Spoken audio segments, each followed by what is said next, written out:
महात्मा बुद्ध के सभी प्रेमियों को मेरा नमस्कार।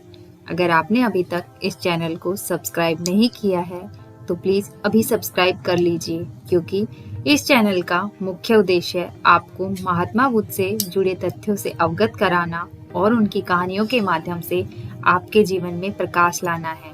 तो मेरी आप सभी प्रेमियों से हाथ जोड़कर निवेदन है कि मुझे प्रोत्साहन करने के लिए, एक प्रेरणा देने के लिए अपना सहयोग जरूर दें। चैनल का सब्सक्राइब बटन को जरूर दबाएं और बेल आइकन को प्रेस करना भी ना भूलें। अब हम चलते हैं हमारी कहानी की तरफ। गिलहरी और बुद्ध। भगवान बुद्ध आत्मज्ञान की खोज में तपस्या कर रहे थे। उनके मन में विभिन्न प्रकार के प्रश्न उमड़ रहे थे। उन्हें प्रश्नों का उत्तर चाहिए था, लेकिन अनेक प्रयासों के बाद भी उन्हें सफलता नहीं मिली।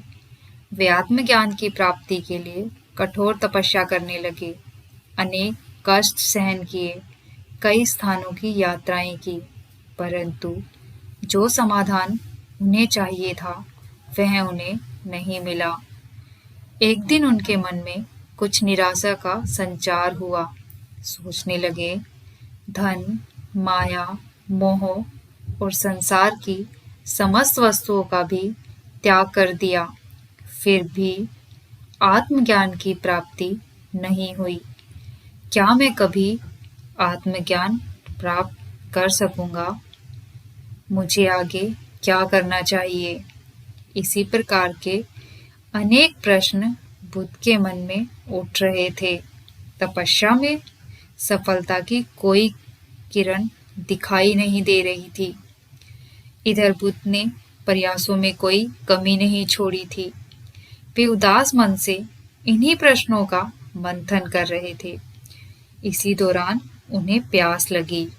वे अपने आसन से उठे और जल पीने के लिए सरोवर के पास गए। वहां उन्होंने एक अद्भुत दृश्य देखा। एक गिलहरी मुंह में कोई फल लिए सरोवर के पास आई। फल उससे छूटकर सरोवर में जा गिरा। गिलहरी ने देखा, फल पानी की गहराई में जा रहा है। गिलहरी ने पानी में छलांग लगा दी। उसने अपना शरीर पानी में भिगोया और बाहर आ गई।